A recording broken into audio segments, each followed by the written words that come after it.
നമസ്കാരം. ഇന്ന് ലോൺ കോച്ചിൽ ഞാൻ പരിചയപ്പെടുത്തുന്നത് ഒരു സ്പെഷ്യൽ വ്യക്തിയാണ്.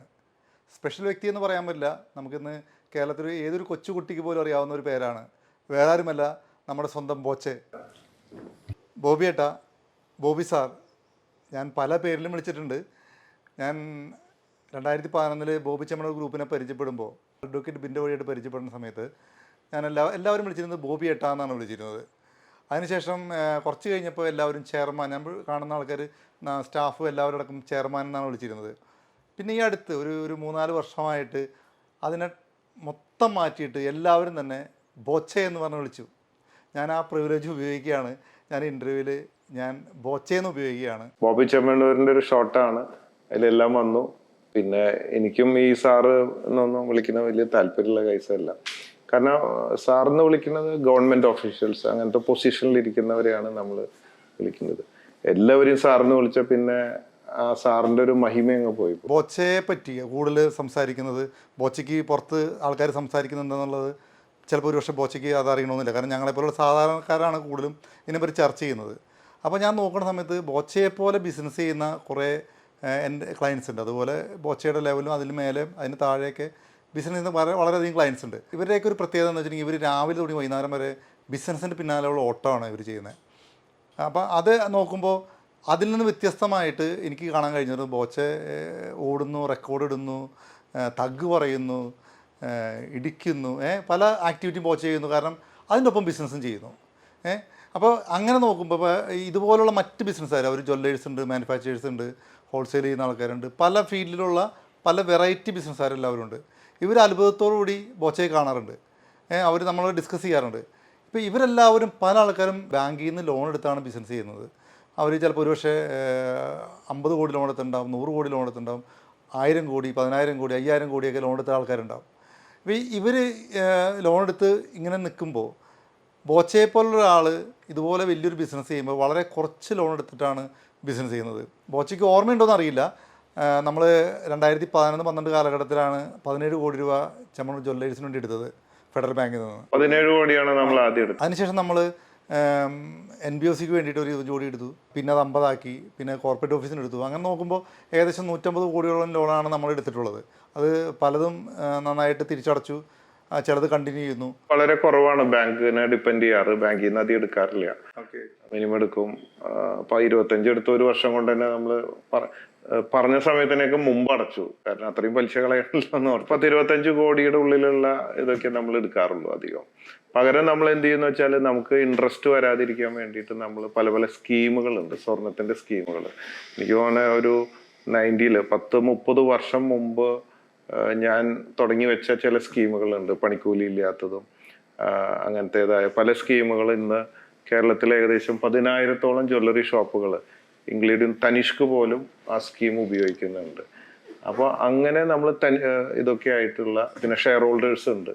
അപ്പോൾ നമുക്ക് പലിശയായിട്ട് കൊടുക്കുന്നതിന് പകരം പ്രോഫിറ്റ് ഉണ്ടെങ്കിൽ കൊടുത്താൽ മതി. പക്ഷെ അതേസമയം NBFC banking, Malankara banking, credit society ഒക്കെ ഉണ്ട്, അതിൽ ഇൻട്രസ്റ്റ് കൊടുക്കുന്ന സ്കീമും ഉണ്ട് നമുക്ക്. അങ്ങനെയൊക്കെയാണ്. അപ്പോൾ അധികവും നമ്മൾ അങ്ങനെ റോൾ ചെയ്യുകയാണ്, ബാങ്കിനെ അധികം ഡിപ്പെൻഡ് ചെയ്യാതെ ആണ് നമ്മൾ നോക്കുക. ബോച്ചെ, ഞാൻ ഈ മലങ്കരനെ പറ്റി പറഞ്ഞപ്പോഴാണ് എനിക്കൊരു കാര്യം പറയാനുള്ളത്. ഈ മലങ്കര സൊസൈറ്റി വഴി ലോൺ കൊടുക്കുന്നുണ്ടല്ലോ. അപ്പോൾ ഞാനും കുറേ എൻ്റെ ക്ലയൻസിന് വേണ്ടിയിട്ട് കുറച്ചധികം ലോൺ അതുവഴിയായിട്ട് നമ്മൾ അറേഞ്ച് ചെയ്ത് കൊടുത്ത് ഫീസ് വാങ്ങുന്നുണ്ട്. അത് ബോച്ചയ്ക്ക് അറിയുമെന്ന് എനിക്കറിയില്ല. ഈ സൊസൈറ്റിക്ക് സ്ക്രൂട്ടിന് ഭയങ്കര കൂടുതലാണ്. ഈ മലങ്കരയുടെ സൊസൈറ്റിയുടെ ചെയർമാനും ടീമും, ജിസോൺ ടീമൊക്കെ ആ കാര്യത്തിൽ വളരെ വിജിലൻ്റായിട്ടും വളരെ ശ്രദ്ധയോടുകൂടിയാണ് പലപ്പോഴും കാര്യങ്ങൾ ചെയ്യുന്നത്. പലപ്പോഴും എനിക്ക് ദേഷ്യം തോന്നുന്നു. കാരണം ബാങ്കിനൊക്കെ കൂടുതൽ വളരെ ശ്രദ്ധയോടുകൂടിയാണ്, അല്ലെങ്കിൽ അവർ ഭയങ്കര സ്ട്രിക്റ്റായിട്ടാണ്. ഇപ്പോൾ ഒരു ബാങ്ക് നോക്കുന്നതിന് കൂടുതൽ സ്ട്രിക്റ്റായിട്ടാണ് അവർ നോക്കുന്നത്. അപ്പോൾ പലപ്പോഴും നമുക്ക് ഇറിറ്റേഷൻ വരാറുണ്ട്. പക്ഷേ പിന്നെ ചിന്തിക്കുമ്പോൾ ഈ നമ്മൾ കൊടുത്ത കാശ് തിരിച്ചു കിട്ടിയില്ലെങ്കിൽ പിന്നെ അതെ, കാരണം ഈ ലോൺ കൊടുക്കുക എന്ന് പറഞ്ഞാൽ വാങ്ങാൻ ഇഷ്ടം പോലെ ആളുണ്ടാവും. തിരിച്ചടയ്ക്കാൻ വലിയ ഇൻട്രസ്റ്റ് സാധാരണ കാണാറില്ല ആൾക്കാർക്ക്. തിരിച്ചടവ് വരുമ്പോൾ നമ്മളൊക്കെ ശത്രുക്കളായി മാറും. ഇല്ലാത്ത കുറ്റങ്ങളില്ല, കൊള്ള പലിശയാണ്, അതൊക്കെ സ്ഥിരം പറയുന്നതാണ്. നമുക്ക് ബാങ്കിങ് ആകുമ്പോൾ വളരെ നമ്മൾ സ്ട്രിക്റ്റ് ആയിട്ടുള്ള പോളിസികളാണ് എടുത്തിട്ടുള്ളത്. അതിന് കൊളാട്രൽ സെക്യൂരിറ്റി കാര്യങ്ങൾ, അതിൻ്റെ തിരിച്ചടയ്ക്കാനുള്ള കപ്പാസിറ്റി കാര്യങ്ങൾ, ഇതൊക്കെ നോക്കിയിട്ടാണ് കൊടുക്കുക. പിന്നെ കഴിയാവുന്നത് അർഹിക്കുന്നവർക്കുള്ള നേരത്തെ കൊടുക്കാം. പിന്നെ അർഹിക്കാത്തവർ വരുമ്പോൾ നിവൃത്തിയില്ല. അവരിങ്ങനെ സോഷ്യൽ മീഡിയയിൽ നെഗറ്റീവ് പറയും കിട്ടാണ്ടാവുമ്പോൾ. ബിസിനസ്സിന്റെ ഭാഗമല്ല. ബിസിനസ് ചെയ്യുമ്പോൾ തന്നെ ഒരു കാര്യം ഉറപ്പിക്കണം, നിങ്ങൾ എന്തൊക്കെ ചെയ്താലും ശത്രുക്കൾ ഒരു സൈഡിൽ ഉണ്ടാവും. ഒരു സൈഡിൽ നല്ല കസ്റ്റമേഴ്സ് ഉണ്ടാവുമ്പോൾ ഒരു സൈഡിൽ കസ്റ്റമേഴ്സ് ശത്രുക്കളായിക്കൊണ്ടിരിക്കും. ബോച്ചയ്ക്ക് നല്ല ശത്രുക്കളുണ്ടെന്നും എനിക്കറിയാം. അധികമില്ല, പക്ഷേ ഈ കച്ചവടമാകുമ്പോൾ ഓരോ പുതിയ പുതിയ ബിസിനസ് തുടങ്ങുമ്പോൾ അതിൽ കോമ്പറ്റീറ്റേഴ്സ് ആയിട്ട് വരുന്നവരുടെ എല്ലാവരും എന്നല്ല, ആ ബിസിനസ്സുകാരും അവരുടെ കുടുംബാംഗങ്ങളും ഓട്ടോമാറ്റിക്കലി നമ്മളോട് ഇത്തിരി സ്നേഹം കുറയും, സ്വാഭാവികമാണ്. ഇപ്പോൾ മറ്റ് ബിസിനസ്സുകാർ, അതായത് എല്ലാ തലത്തിലും നിൽക്കുന്നൊരു ബിസിനസ്സുകാരുണ്ടാവും. ഇപ്പോൾ ബോച്ചനെ പോലെ ചെയ്യുന്ന ആൾക്കാരുണ്ടാവും. മറ്റു ബിസിനസ്സുകാർ നമ്മൾ ഡിസ്കസ് ചെയ്തതാണ്. അവരെല്ലാം ബിസിനസ്സിൽ അവർ ഫുള്ളി ഇൻവോൾവ് ചെയ്തിട്ട് അവർക്ക് ഒന്നിനും സമയമില്ല, തിരക്കാണെന്ന് പറയുന്നു. അതിൽ നിന്ന് വ്യത്യസ്തമായിട്ട് ബോച്ചെ ഇതുപോലെ മറ്റ് ആക്ടിവിറ്റിയിൽ ഏർപ്പെടുന്നു, ചാരിറ്റി ചെയ്യുന്നു, എൻജോയ് ചെയ്യുന്നു. അപ്പോൾ ഇങ്ങനെയൊക്കെ ബോച്ച മുന്നോട്ട് പോവുകയാണ്. അപ്പോൾ ഇനിയിപ്പോൾ നമുക്ക് അറിയാം, ഇപ്പോൾ ഇതുപോലെ സമാനമായി ബിസിനസ് ചെയ്യുന്ന ആൾക്കാരുണ്ട്, അല്ലാതെ തന്നെ ബിസിനസ് തുടങ്ങാൻ ആഗ്രഹിക്കുന്ന ആൾക്കാരുണ്ട്. അപ്പോൾ ഇവരോടെല്ലാം ബോച്ചയ്ക്ക് എന്താണ് പറയാനുള്ളത്? കാരണം എങ്ങനെയാണിത് ബോച്ച ഹാൻഡിൽ ചെയ്യുന്നത് എന്നുള്ളൊരു ഇൻഫർമേഷൻ അവർക്ക് കൊടുക്കാൻ പറ്റുമോ? ജീവിതം ജീവിക്കാതെ, ആഘോഷിക്കാതെ, ആനന്ദിക്കാതെ പോകുന്നവരോടൊക്കെ എനിക്ക് സഹതാപമാണ് തോന്നുന്നത്. അവർക്ക് ആ ഒരു അറിവില്ലായ്മയുടെ പ്രശ്നത്തിലാണ് അത് നടക്കുന്നത്. കാരണം പൈസ ഉണ്ടാക്കുന്നവർ അധികവും കൂടുതൽ പൈസ വേണമെന്ന് ആഗ്രഹിക്കുന്നുണ്ട്, ഞാനും ആഗ്രഹിക്കുന്നുണ്ടല്ലോ. പക്ഷേ അതിനിടയ്ക്ക് അവർ ജീവിതം മറന്നു പോവുകയാണ്. ഉറങ്ങാൻ സമയം കണ്ടെത്തിരിക്കും, ഉല്ലാസം, ഒരുപാട് സ്പോർട്സ് ആക്ടിവിറ്റി. ഇപ്പം ഞാൻ സ്പോർട്സ്മാനാണ് സ്കൂളിൽ പഠിക്കുമ്പോൾ, ഇപ്പോഴും ഞാൻ അതേ സ്പോർട്സ്മാനാണ്. ഒരു 4 കിലോമീറ്റർ ഡെയിലി ഓടും.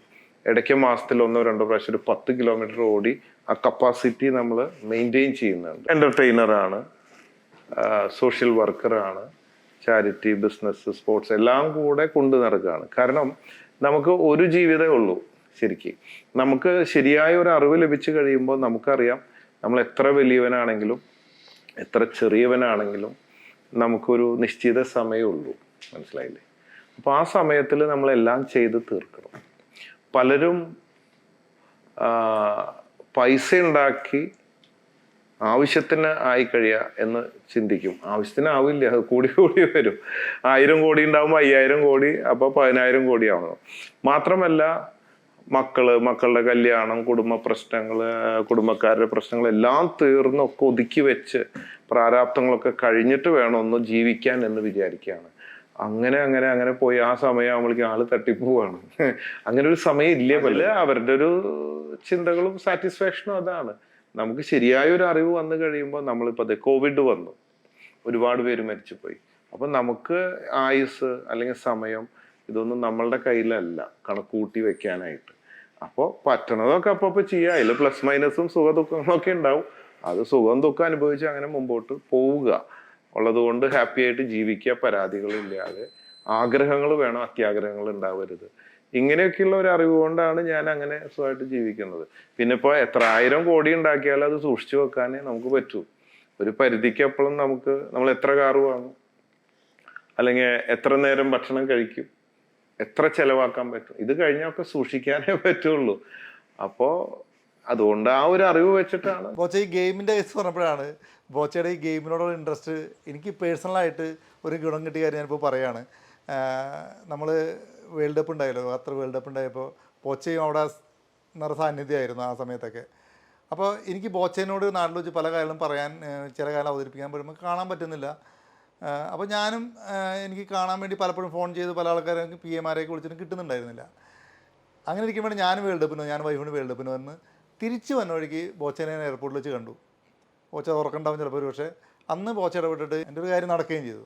ഇപ്പോൾ ബോച്ച ഒരു വ്യവസായ നിലയിൽ, എൻ്റർപ്രണർ നിലയിൽ ഇപ്പോൾ ആ സ്ഥാപനത്തിന് പ്രതികരിച്ച്, ബ്രാൻഡിനെ പ്രതികരിച്ച് ബോച്ച നിലകൊള്ളുകയാണല്ലോ. ബോബി ചെമ്മണ്ണൂർന്ന് ഓർക്കുമ്പോൾ തന്നെ ആ ബോച്ചയുടെ മുഖമാണ്. അപ്പോൾ ശരിക്കും പറഞ്ഞാൽ ഈ ഒരു കൺസെപ്റ്റ് കൊണ്ടുവന്നത് തന്നെ ഒരു പക്ഷേ ബോച്ചയായിരിക്കും ഇത് കൺസെപ്റ്റ് കൊണ്ടുവന്നത്.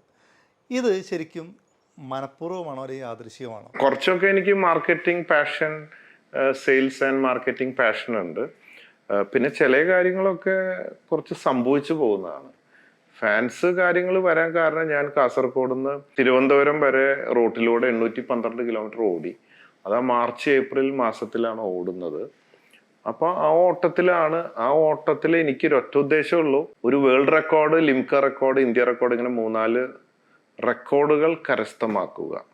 സ്കൂളിലും കോളേജിലൊക്കെ ഇങ്ങനെ കുറച്ച് സ്പോർട്സുകളുണ്ട്. ആ ഒരു ഉദ്ദേശം എനിക്കുണ്ടായിരുന്നുള്ളൂ. പക്ഷെ ഡെയിലി ഇങ്ങനെ ഇറങ്ങി ഓടി ഓടി കഴിയുമ്പോൾ ആൾക്കാർ സെൽഫി എടുത്തിട്ടും ഈ ചാനലുകളിലൊക്കെ വന്നിട്ടും പിന്നെ ഡെയിലി കാണുകയാണല്ലോ. ഇപ്പൊ ബസ്സിൽ ജോലിക്ക് പോകുന്നവർ, അല്ലെങ്കിൽ കാസർഗോഡ് അല്ലെങ്കിൽ ബോംബെയിൽ നിന്ന് തൊട്ടിട്ട് കന്യാകുമാരി പോകുന്നവരൊക്കെ ഇങ്ങനെ റോട്ടിലൂടെ ഓടുന്നത് ഡെയിലി കാണുകയാണ്.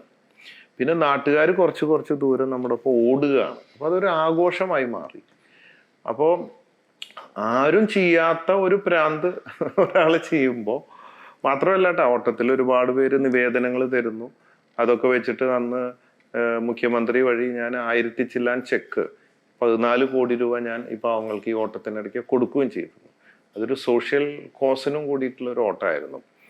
അപ്പൊ അങ്ങനെ ഓടി കഴിഞ്ഞപ്പോൾ ഞാൻ റെക്കോർഡുകൾ കിട്ടി. പക്ഷെ ഞാൻ നോക്കുമ്പോൾ ഓരോ സ്ഥലത്ത് ബോച്ചെ ഫാൻസ് ക്ലബ്ബുകൾ ഉണ്ടാക്കുകയാണ് അവർ സ്വയം. അപ്പൊ എനിക്ക് മനസ്സിലായി ഫാൻസ് ഉണ്ടായി തുടങ്ങി, എല്ലാവരും ശ്രദ്ധിച്ചു തുടങ്ങി, ആരും ചെയ്യാത്തൊരു യൂണിക് ഇതാണ് എന്നുള്ളത്. അങ്ങനെയാണ് ഈ ഫാൻസിന്റെ തുടക്കം ഉണ്ടാകുമ്പോൾ. അതിനുശേഷം മറഡോണയെ കൊടുന്നപ്പോൾ അതും വലിയൊരു സംഭവമായി മാറി. അപ്പോൾ വീണ്ടും ഫാൻസിന്റെ ഇത് കൂടി. പിന്നെ ചാരിറ്റി, ഓട്ടം, തഗ്, അത് ഇത് ഇങ്ങനെ ഓരോ സംഭവങ്ങൾ വരുന്നതിനനുസരിച്ച് ഫാൻസിന്റെ എണ്ണം കൂടി കൂടി ഇപ്പോൾ സോഷ്യൽ മീഡിയയിൽ തന്നെ ഒരു 50 ലക്ഷം ഫോളോവേഴ്സ് ഉണ്ട്. അതിലല്ലാത്ത വിഭാഗത്തിലുള്ള ആൾക്കാരുണ്ട്. എന്തായാലും കുറച്ച് ലക്ഷക്കണക്കിന് ആൾക്കാർ നമ്മളോട് സ്നേഹമുള്ള ആൾക്കാരുണ്ട്, നമ്മളെ സ്നേഹിക്കുന്നവരുണ്ട്. അത് നമുക്ക് ഫീൽ ചെയ്യാൻ പറ്റും പലപ്പോഴും. ഈ ഫാൻസിൻ്റെ കേസ് പറഞ്ഞപ്പോഴാണ് ഞാനൊരു കാര്യം ചോദിക്കുന്നത്. ഇപ്പോൾ ബോച്ച വിചാരിച്ചു കഴിഞ്ഞാൽ നമുക്കൊരു 3-4 ദിവസം കൊണ്ട് ബോച്ചയ്ക്ക് വേണമെങ്കിൽ ഒരു 50,000 പേരെ സംഘടിപ്പിച്ചൊരു കൺവെൻഷനോ എന്തെങ്കിലും ഒരു സമ്മേളനം നടത്താൻ പറ്റും. ഇപ്പോൾ നമ്മൾ ഫിജിക്കാരൻ്റെ മറ്റു പരിപാടികൾക്കൊക്കെ നമ്മളിത് കൺട്രോളാണ്, ഒരുപാട് പേരെ പങ്കെടുപ്പിച്ചിട്ട് നടത്തിയാൽ കൺട്രോളാണ്. ഇന്ന് കേരളത്തിൽ നമുക്ക് കാണാൻ പറ്റും, ഇപ്പോൾ ഒരു 1000 പേര്, ചിലപ്പോൾ ഒരു 1000 പേര് പോലും ഉണ്ടാവില്ല, അവർക്ക് അണികളേ തന്നെ ഉണ്ടാവില്ല. അങ്ങനെയുള്ള ആൾക്കാരെ വെച്ചിട്ട് ചിലപ്പോൾ രാഷ്ട്രീയ പാർട്ടിയൊക്കെ ഉണ്ടാക്കണത് ഞാൻ കണ്ടിട്ടുണ്ട്. ഭയങ്കര വലിയ രാഷ്ട്രീയ പാർട്ടിയാണ് നടക്കണത് കണ്ടിട്ടുണ്ട്. ഈ ഒരു സാഹചര്യത്തിൽ ഞാൻ ബോച്ചയോട് ചോദിക്കുകയാണ്, ബോച്ചയ്ക്ക് എന്തെങ്കിലും ഒരു രാഷ്ട്രീയ പാർട്ടി ഉണ്ടാക്കണം തോന്നിയിട്ടുണ്ടോ? അല്ലെങ്കിൽ തോന്നിയിട്ടില്ലെങ്കിൽ അത് എന്തുകൊണ്ടാണ് തോന്നാത്തത്? നമുക്ക് സ്നേഹ പാർട്ടിയുള്ള രാഷ്ട്രീയ പാർട്ടി ഇല്ല. ഞാൻ വോട്ട് ചെയ്തിട്ടില്ല എന്ന് വരെ. അത് തെറ്റാണ്. എന്തോ ഒരു പല ഹാബിറ്റുകളിൽ ഒരു ഹാബിറ്റാണ്. അപ്പൊ എനിക്കൊരു രാഷ്ട്രീയ പാർട്ടി ഉണ്ടാക്കാനോ ഒരിക്കലും ഒരു മന്ത്രി ആവാനോ ഒന്നും എനിക്ക് താല്പര്യമില്ല. കാരണം വേറെ ഒന്നല്ല, നമ്മളിനിയിപ്പോൾ എന്തോരം സർവീസ് ചെയ്ത് കഴിഞ്ഞാലും നമ്മൾ എത്ര സത്യസന്ധമായിട്ട് ചെയ്താലും നമുക്ക് ചീത്തപ്പേര് വരുന്ന ഒരു ഏരിയയാണ് ഈ രാഷ്ട്രീയം.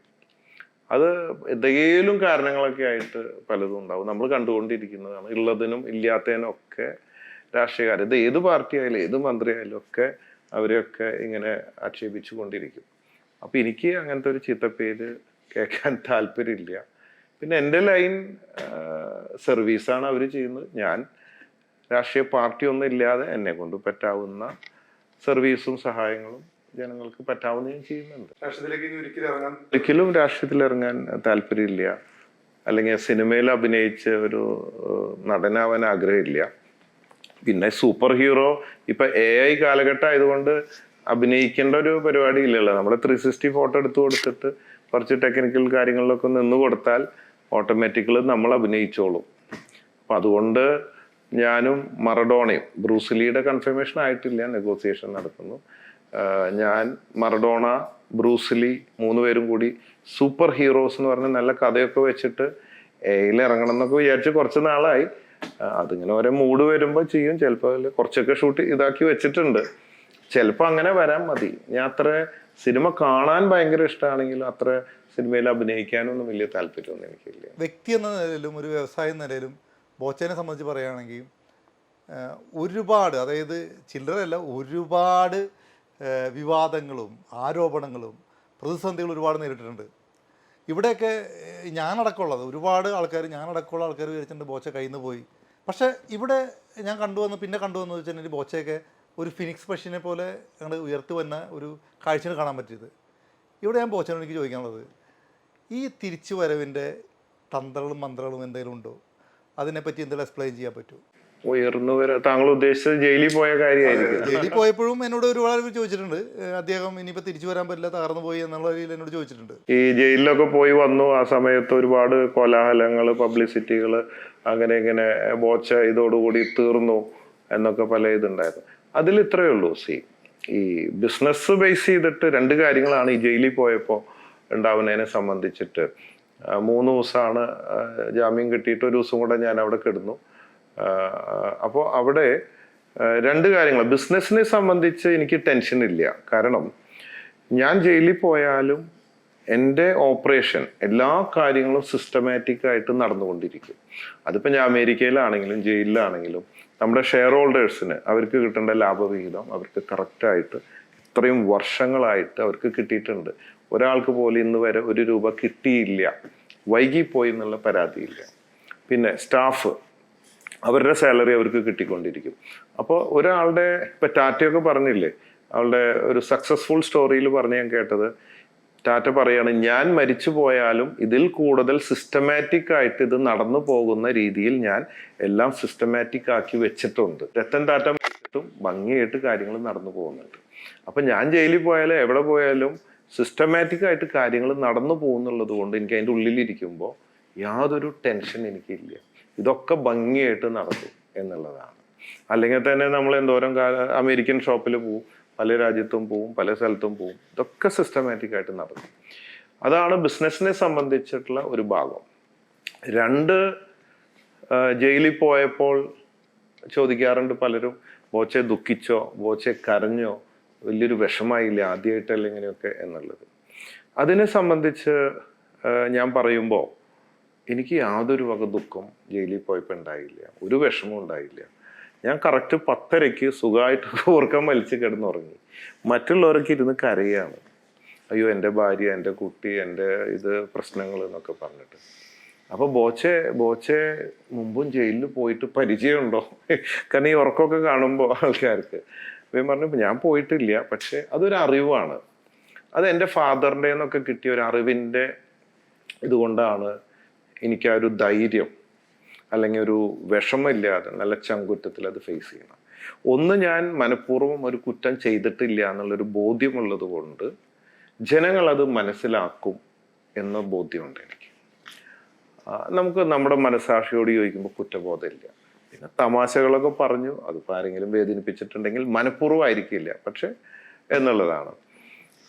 2, എൻ്റെ ഫാദറൊക്കെ എനിക്ക് പറഞ്ഞു തന്നിട്ടുള്ളത്, ഇപ്പം എൻ്റെ ഫാദർ വളരെ മാതൃകാ പുരുഷനായിട്ട് സിമ്പിളായിട്ട് ജീവിച്ച, എന്നേക്കാളൊക്കെ എത്രയോ നല്ല രീതിയിൽ ജീവിച്ച ഒരു വ്യക്തിയാണ് എൻ്റെ ഫാദർ. എങ്കിലും 10-70 വയസ്സ് കഴിഞ്ഞപ്പോൾ അദ്ദേഹത്തിന് വളരെ സൂക്ഷിച്ചൊക്കെ നടക്കുന്ന ആളാണ്.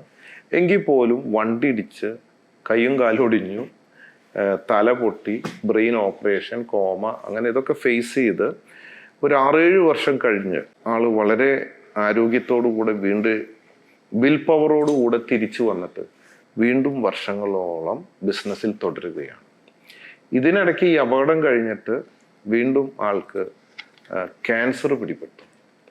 അങ്ങനെ 84 വയസ്സിലാണ് അദ്ദേഹം മരിക്കുന്നത്. അപ്പോൾ ഈ അപകടം വരുമ്പോൾ, ക്യാൻസർ വരുമ്പോൾ, ഇത്ര ഒരു നല്ല മനുഷ്യന് ഇങ്ങനെ പരീക്ഷണങ്ങൾ ഉണ്ടാകുമ്പോൾ നമുക്കൊക്കെ ഭയങ്കര വിഷമമാണ്. അപ്പോൾ എന്നോട് അദ്ദേഹം പറഞ്ഞു തരും, മോനെ നീ പേടിക്കണ്ട, ജീവിതത്തിൻ്റെ ഒരു അർത്ഥമുണ്ട്. ജീവിതത്തിൽ നമ്മൾക്ക് എന്തും എക്സ്പെക്റ്റ് ചെയ്ത് ജീവിക്കാം. നമ്മൾക്ക് ഇഷ്ടമുള്ളത് മാത്രം, നമ്മുടെ സുഖം മാത്രം ഒക്കെ അങ്ങനെ ആവരുത്. ജീവിതത്തിൽ കണ്ടില്ലേ, അപകടം ഉണ്ടാവാം, എത്ര സൂക്ഷിച്ചാലും. ക്യാൻസർ വരാം, ഹാർട്ട് അറ്റാക്ക് വരാം, കോവിഡ് വരാം, എന്ത് സുഖേടും വന്ന് നമ്മൾ മരിക്കാം. കുറ്റം ചെയ്തിട്ടും ചെയ്യാതൊക്കെ ചിലപ്പോൾ ജയിലിൽ പോവാം. നെൽസൺ മണ്ടേല, നമ്പി നാരായണൻ എത്രയോ വർഷം ജയിലിൽ കിടന്നിട്ടാണ് അയാൾ നിരപരാധിയാണെന്ന് തെളിയുന്നത്. അപ്പോൾ 2 രീതിയിലുണ്ട്. ഒന്ന്, നിരപരാധി ജയിലിൽ പോയാൽ ഞാൻ നിരപരാധിയാണല്ലോ എന്ന് പറഞ്ഞ് വളരെയധികം വേദനിക്കുന്ന ഒരു വിഭാഗമാണ് നിരപരാധികൾ. പക്ഷേ നമുക്കൊരു അറിവ് ലഭിച്ചാൽ നമ്മുടെ ജീവിതത്തിൽ തെറ്റ് ചെയ്തിട്ടും ചെയ്യാതെയൊക്കെ നമ്മൾ ജയിലിൽ പോകാം എന്ന ഒരറിവ്, ഇതൊന്നും മനഃപൂർവ്വമല്ല, ഇതൊക്കെ തെളിവുകളുടെ അടിസ്ഥാനത്തിൽ പല പല കാരണങ്ങളിലാണ് ഇതൊക്കെ ഉണ്ടാവുന്നത്. അപ്പൊ അങ്ങനെയും സംഭവിച്ചു കൊണ്ടിരിക്കുന്നു എന്ന് പത്രം വായിച്ചിട്ടും എൻ്റെ ഫാദറൊക്കെ പറഞ്ഞിട്ടുള്ള ഒരു അറിവ് നമുക്കുണ്ട്. അപ്പൊ നമ്മുടെ ജീവിതത്തിൽ ഇത് സംഭവിക്കാം. ചിലപ്പോൾ ദിവസങ്ങളാവാം, വർഷങ്ങളാവാം, ജയിലിൽ പോണ്ടി വരാം. അപ്പൊ നമ്മൾ എല്ലാത്തിനും ഒരു സ്പേസ് ഇട്ട് വെക്കണം മോനെ എന്ന് എൻ്റെ അപ്പം പറഞ്ഞിടാ. വണ്ടി നീ എത്ര സൂക്ഷിച്ചാലും ചിലപ്പോൾ അപകടം ഉണ്ടാവാം, നീ വിഷമിക്കണ്ട. അപകടം വരുമ്പോൾ ചികിത്സിക്കുക, രോഗം വരുമ്പോൾ നീ ചികിത്സിക്കുക. തെറ്റ് ചെയ്യാതെ ജയിലിൽ പോയാൽ നീ വിഷമിക്കണ്ട, തെറ്റ് ചെയ്തിട്ട് പോയാൽ നീ വിഷമിക്കണം, നിനക്ക് കുറ്റബോധം ഉണ്ടാവണം. ഇതിനൊക്കെ നമ്മുടെ ജീവിതത്തിൽ സ്പേസ് ഉണ്ടാവണം. നമ്മളൊരു 70 വയസ്സ് വരെ ജീവിക്കുകയാണെങ്കിൽ സുഖ ദുഃഖങ്ങൾക്കൊക്കെ അവിടെ ഒരു സ്പേസ് കൊടുക്കണം. മനുഷ്യൻ എന്താ, എനിക്ക് രോഗം വരരുത്, എൻ്റെ വണ്ടി ഇടിക്കരുത്, എനിക്ക് സാമ്പത്തിക നഷ്ടം വരരുത്, എനിക്ക് ഞാൻ ആഗ്രഹിച്ചതൊക്കെ കിട്ടണം, എനിക്ക് വയസ്സാവരുത്, എനിക്ക് ഇങ്ങനെയുള്ള എല്ലാ ആഗ്രഹങ്ങളും മാത്രമായിട്ട് നടക്കുന്നവൻ അറിവില്ലാത്തവനാണ്. അവന് വിഷമങ്ങൾ വരുമ്പോൾ നിരാശ വരുന്നു, അവൻ തൂങ്ങിച്ചാവുന്നു, റെയിൽവേ ട്രാക്കിൽ ചാടുന്നു. കാരണം അവന് അറിവില്ല. അവൻ്റെ അറിവ് ഞാൻ ആഗ്രഹിച്ചതൊക്കെ നടക്കണം എന്നാണ്. പക്ഷെ അവൻ മറ്റുള്ളവരിലേക്ക് നോക്കണ്ടേ. ഒരു കയറ്റം ഒരു ഇറക്കം മനുഷ്യനുള്ളതാണ്. അപ്പൊ ആ ഒരു അറിവൊക്കെ ലഭിച്ചത് കൊണ്ട് എന്ത് വന്നാലും, എന്ത് സുഖം വന്നാലും സ്വീകരിക്കും, എന്ത് ദുഃഖം വന്നാലും സ്വീകരിക്കും. അപ്പൊ അതിനുള്ള ഒരു കരുത്തും ധൈര്യവും അങ്ങനെ ഒരു എക്സ്പെക്ടേഷൻ, പ്രതീക്ഷയോട് കൂടിയാണ് ഞാൻ ജീവിക്കുന്നത്. അറിവിലൂടെ ലഭിച്ചതാണത്. അതുകൊണ്ട് എനിക്ക് എന്തുണ്ടായാലും ഷോക്കില്ല. ഇപ്പൊ എന്നെ അറസ്റ്റ് ചെയ്യാൻ വയനാട്ടിലെ എൻ്റെ 1000 ഏക്കറിലേക്കാണ് വരുന്നത് രാവിലെ. തലേ ദിവസം രാവിലെ രാത്രി എനിക്ക് ഇൻഫോർമേഷൻ കിട്ടി. എങ്ങനെയെങ്കിലും ഒക്കെ ആയിട്ട് നമുക്ക് വരെ അറിയാം, ബോച്ചെ ഒരു ചെറിയ പ്രശ്നമുണ്ട്. കാരണം TV ചാനലെല്ലാം വന്നു. അപ്പോൾ ഒരു അറസ്റ്റിന് സാധ്യതയുണ്ട്. വക്കീൽ പറഞ്ഞു, ഒരു ദിവസം ഒന്ന് മാറി നിന്ന് ഞാൻ ഹൈക്കോടതിയിൽ നിന്ന് ജാമ്യം എടുത്തു തരും. ഞാൻ പറഞ്ഞു, ഞാൻ ഈ ബംഗ്ലാവിൽ എന്നെ കിടന്നുറങ്ങും പതിവ് പോലെ. രാവിലെ ഞാൻ വണ്ടി എടുത്ത് എറണാകുളത്ത് പോകും വക്കീലിനെ കാണാൻ. ജാമ്യം കിട്ടുമോ ഇല്ലയോ എന്ന് നോക്കും. ഇല്ലെങ്കിൽ പോലീസ് സ്റ്റേഷനിലേക്ക് പോകും. അല്ലാതെ ഞാൻ ഒളിച്ചോടി കഴിഞ്ഞാൽ എൻ്റെ ആരാധകരും അല്ലെങ്കിൽ എൻ്റെ ആ ഒരു ക്വാളിറ്റി ഉണ്ടല്ലോ, ആ ചങ്കുറ്റം, അത് പോയാൽ എന്തായി? ഇപ്പോൾ ഫ്രണ്ട് പേജിൽ വരും ബോച്ചെ ഒളിവിൽ.